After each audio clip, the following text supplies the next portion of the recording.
Somewhere northeast of Los Angeles, buried beneath a mountain pass, most drivers speed through without a second thought. Scientists just found something they're calling an earthquake gate. And according to a new physics-based model built from 1,000 years of earthquake history, that gate is sitting in almost exactly the same configuration it was in right before some of the largest earthquakes Southern California has ever recorded.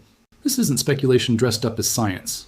This is a peer-reviewed study, published this year, built on a millennium of geological evidence, and it landed on top of a growing stack of other findings from separate research teams, all pointing at the same fault system, all published within months of each other, all saying some version of the same thing. The San Andreas Fault is under more stress right now than scientists have been able to document at any point in the past 1,000 years. By the end of this video, you'll understand exactly what that stress buildup means, what an earthquake gate actually is, and why it matters so much, and why some scientists are now openly asking whether Southern California's decades of relative quiet has actually been a warning sign the entire time, rather than a reason for reassurance. Let's start with the research that's driving most of this concern. A team led by Dr. Liliane Burkhardt, a geophysicist at the University of Bern, working alongside researchers from the University of Hawaii at Manoa, the U.S. Geological Survey's Earthquake Science Center in Pasadena, and the Scripps Institution of Oceanography, set out to answer a fairly specific question. Exactly how much stress has built up along the southern San Andreas Fault and its close neighbor, the San Jacinto Fault, and how does that current stress level compare to the entire 1,000-year historical record of earthquakes in the region? To answer that, the team built what they describe as a physics-based, four-dimensional earthquake cycle model, a simulation that tracks fault behavior not just across the two dimensions of a map, but through depth and through time, simultaneously. They fed that model a reconstructed 1,000-year earthquake history for Southern California, pulling data from radiocarbon dating, tree ring records, and historical observations of actual ground ruptures left behind by past earthquakes. The model then tracks something specific: how each earthquake in that history redistributes stress onto neighboring sections of fault, how that stress continues to quietly accumulate during the quiet years between major earthquakes, and how the deeper layers of the crust gradually relax in the aftermath of a large rupture. What came out of that simulation is the number driving most of the concern in this story. According to the model, stress levels across key sections of the southern San Andreas and San Jacinto fault systems are now higher than at any other point across the entire 1,000-year period the researchers examined. Specifically, the San Jacinto Fault's San Bernardino section is now sitting at an estimated 3.6 megapascals of accumulated stress, a level that exceeds any point recorded across the full millennium-long simulation. The neighboring Mojave South section of the San Andreas Fault itself currently sits at roughly 2.8 megapascals. Individually, those numbers already represent historic highs. Together, they represent something the research team considers even more significant. And that's where the second half of this study gets genuinely unsettling. Here's the concept at the center of this entire story, and it's worth slowing down to understand exactly how it works, because it's the mechanism that determines whether Southern California is looking at a serious but contained earthquake or something dramatically larger. Northeast of Los Angeles, the San Andreas Fault and the San Jacinto Fault run close together and nearly intersect at a geologically complex location called Cajon Pass. Together, these two fault systems accommodate the majority of the tectonic motion moving through the region. Because they run so close to each other at this specific junction, a rupture that starts on one fault has the physical opportunity to jump across the gap and continue rupturing along the second fault entirely, turning what might have been a serious but geographically contained earthquake into something that tears through two major fault systems simultaneously, releasing dramatically more energy across a much wider stretch of Southern California. The research team's core insight is that Cajon Pass doesn't behave like a simple fixed switch, always blocking a rupture from crossing or always allowing it through. Instead, whether a rupture actually crosses that junction seems to depend on the relative stress conditions on both fault systems at the specific moment an earthquake begins, when the two fault systems carry noticeably different stress levels. A rupture starting on one tends to lose momentum and stop right around the junction, staying contained to a single fault. But when both fault systems are independently carrying similarly high levels of accumulated stress, which is exactly the situation the new model shows happening right now, the conditions become far more favorable for a rupture to punch straight through the gate and continue propagating across both faults as one much larger, connected earthquake. History actually gives researchers two clear examples of both outcomes playing out at this exact location. The magnitude 7.9 Fort Tejon earthquake of 1857, one of the largest earthquakes in recorded California history, ruptured a long stretch of the San Andreas Fault but stopped right around Cajon Pass, never crossing over into the San Jacinto system. By contrast, an earlier earthquake in 1812 near Wrightwood did cross that same junction, propagating through both fault systems as a single connected rupture. Those two historical events sit as real-world proof that the earthquake gate framework isn't just a theoretical modeling exercise. It's describing something that has genuinely happened in both directions, at this exact location before. And based on the new model's stress calculations, current conditions at Cajun Pass, where both adjacent fault sections are independently near historic stress highs and at levels that are unusually close to each other, closely resemble the specific configuration that has historically preceded a rupture spreading across both fault systems together rather than staying confined to just one.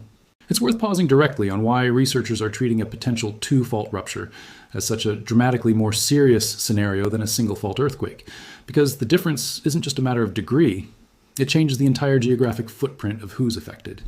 An earthquake that ruptures through Cajun Pass and spreads across both the San Andreas and San Jacinto systems would threaten some of the most densely populated and infrastructure-dependent territory in the entire country: the greater Los Angeles metro area, San Bernardino, Riverside, and the Coachella Valley, all within the same connected disaster footprint, rather than experiencing separate, more geographically limited events. Cajun Pass itself isn't just a geological curiosity. It's also a major real-world transportation and infrastructure corridor, carrying critical rail lines, highway routes, and energy infrastructure directly through the same ground, where researchers say a rupture is most likely to either stop or spread. There's one specific piece of infrastructure researchers have flagged that deserves its own mention, because it's the kind of detail that makes an abstract stress number feel immediately concrete. The aqueduct systems that supply water to Southern California physically cross the San Andreas Fault at multiple points. Dr. Burkhardt has been direct about what that means in practice. If a major rupture damages those crossings, entire communities downstream could lose access to water for an extended period, layering a public health and infrastructure crisis directly on top of the earthquake damage itself. That's not a hypothetical inconvenience. Water delivery to millions of Southern California residents runs directly across the fault line researchers are now describing it as carrying historically unprecedented stress. That single vulnerability illustrates a broader pattern in how earthquake damage compounds beyond the initial shaking. A major rupture through Cajun Pass wouldn't just crack roads and topple buildings in the immediate vicinity. It would sever a choke point that multiple critical systems happen to share simultaneously. The same narrow mountain pass that carries aqueduct infrastructure also carries major rail freight. Corridors connecting Southern California's ports to the rest of the country, high-voltage transmission lines feeding power into the Los Angeles basin, and one of the primary highway routes linking the Inland Empire to the high desert and beyond. Engineers who study infrastructure resilience refer to locations like this as single points of failure, spots where multiple independent systems happen to converge through the same physical corridor, meaning damage in one. Place can cascade into simultaneous failures across water, power, transportation, and freight logistics all at once, each one complicating the recovery of the others. While the Burkhardt team's research focuses on the southern San Andreas near Los Angeles, a completely separate line of research emerging just this month points to trouble at the opposite end of the fault, in the Bay Area, hundreds of miles north. Unpublished findings from a researcher studying the Santa Cruz Mountain section of the northern San Andreas Fault, reported by the San Francisco Chronicle in mid-August, indicate that this specific stretch of the fault has been slipping at a faster rate than scientists previously believed, a finding that overturns a long-standing assumption about exactly how plate motion distributes itself across the Bay Area's tangle of interconnected fault systems. A separate but related study out of San Jose State University reached a strikingly similar conclusion using an entirely different method.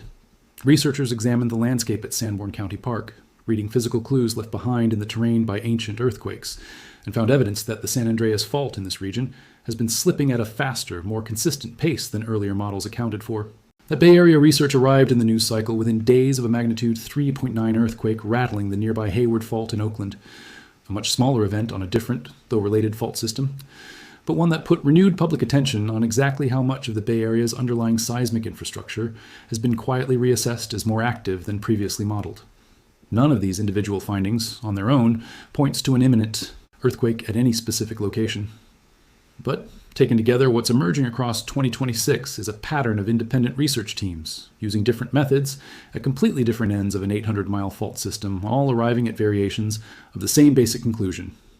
Existing models have been underestimating how much stress and movement this fault system is actually accumulating. Here's the piece of the story that ties everything together, and it's less about a single new data point and more about a pattern seismologists have been watching build for years.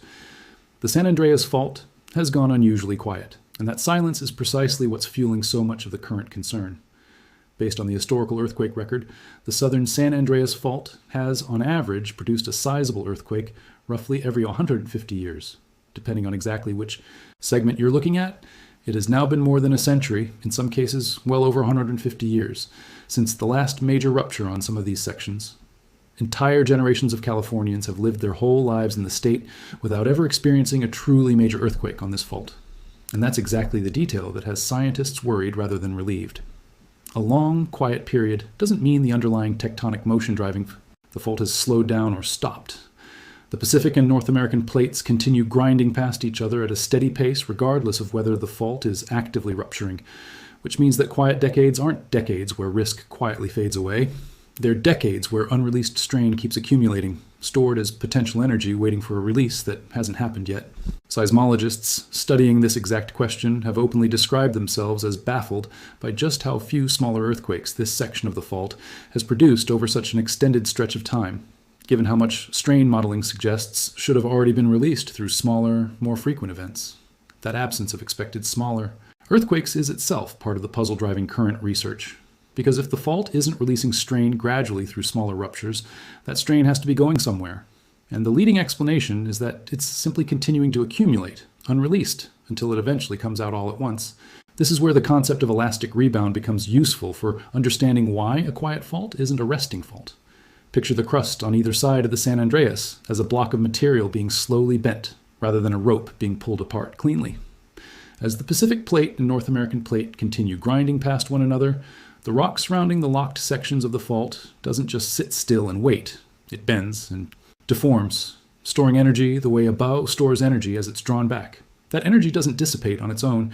It stays stored in the deformed rock until the fault finally slips, at which point the stored energy releases all at once, snapping the deformed rock back toward its original position in the sudden, violent motion that produces an earthquake. A century and a half without a major release on some sections of this fault doesn't mean the bow has been relaxed.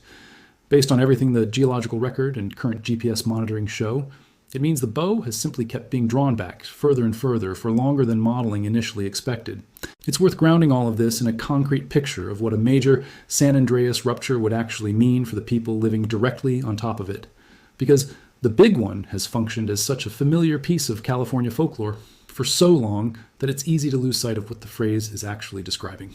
Back in 2008, a team of researchers, including Caltech seismologist Dr. Lucy Jones, developed a detailed simulation modeling a magnitude 7.8 rupture along the San Andreas Fault, a scenario chosen specifically because the San Andreas is the longest fault in California and therefore capable of producing some of the largest earthquakes the state could realistically experience.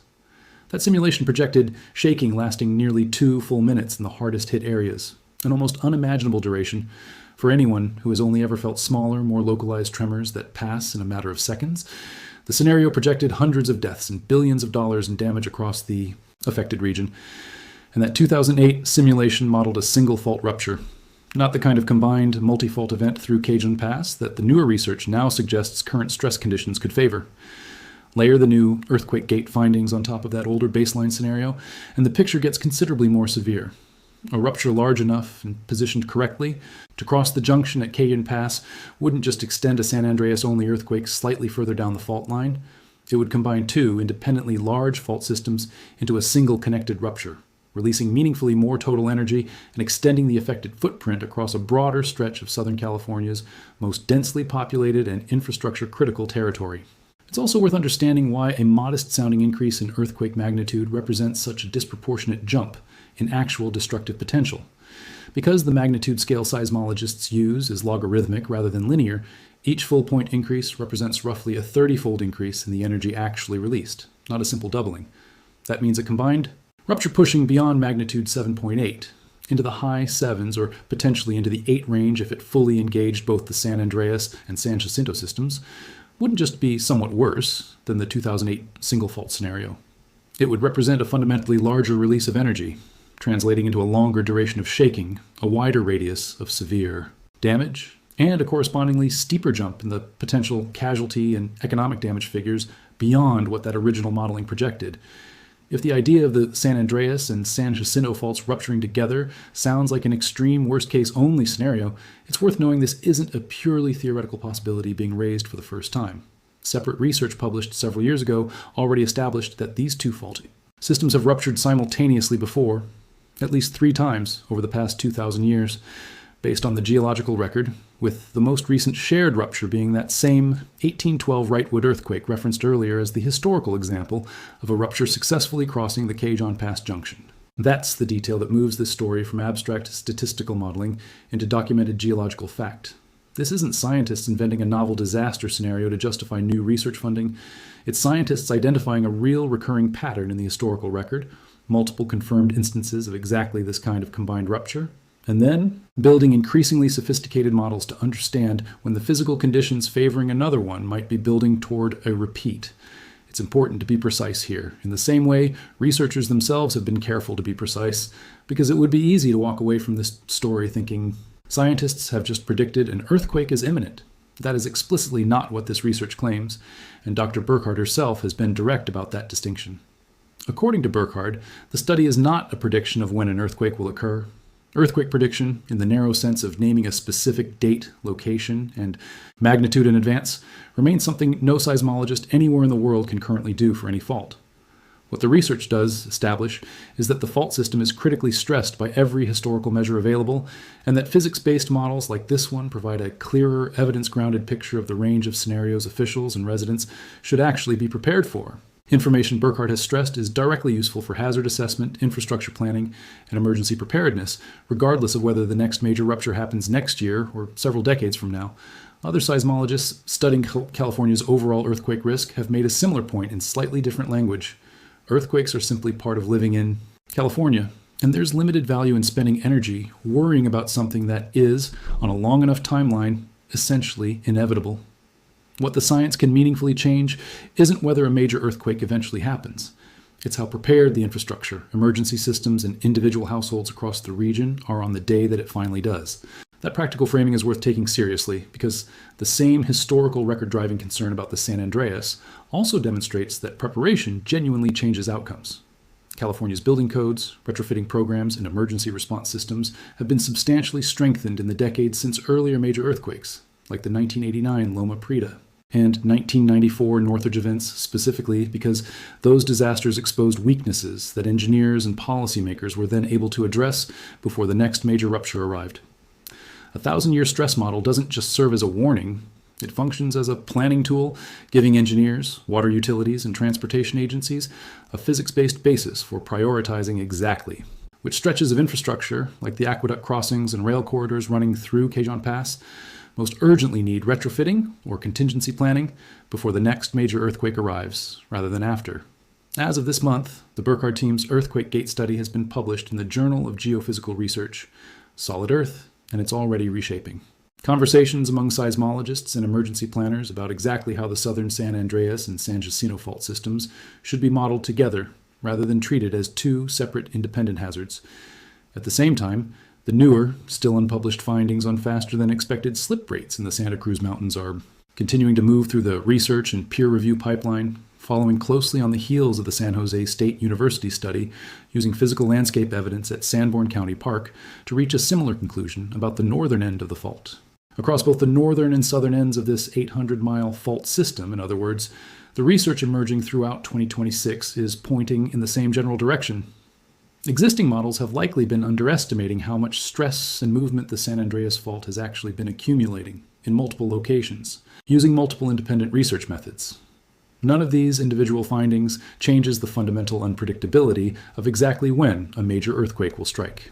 What they collectively do is sharpen the picture of just how much unreleased tectonic energy this fault system may currently be holding, and where the physical conditions most favor that energy eventually being released in a single, large, potentially multi-fault event. Step back from the individual numbers and studies, and the through line connecting all of this research is fairly simple to state, even if the underlying physics is genuinely complex. For well over a century, generations of Californians have lived alongside the San Andreas Fault without experiencing the kind of truly major rupture the historical record says this fault system is capable of producing on a fairly regular cycle. That quiet has often been treated, informally, as a kind of reassurance of the earthquake that never quite arrives. The research converging across 2026, from the earthquake gate at Kagan Pass to the faster-than-expected slip rates in the Santa Cruz Mountains, suggests that framing may have always been backwards. The quiet wasn't the absence of risk. It was risk quietly accumulating year after year, largely out of sight until independent teams of scientists using radiocarbon dating, tree rings, physics-based stress modeling, and direct landscape analysis all started arriving at uncomfortably similar conclusions within months of each other. Nobody can tell you when the next major San Andreas earthquake happens. Not this study, not any study before it, and likely not any study that comes after it either. What this research can tell you is that the fault system underneath one of the most populated regions in the country is, by every historical measure currently available, more heavily loaded than it has been in 1,000 years, and that the specific geological gate determining whether the next major rupture stays contained or spreads across two connected fault systems at once is currently sitting in a configuration that history says tends to open rather than close.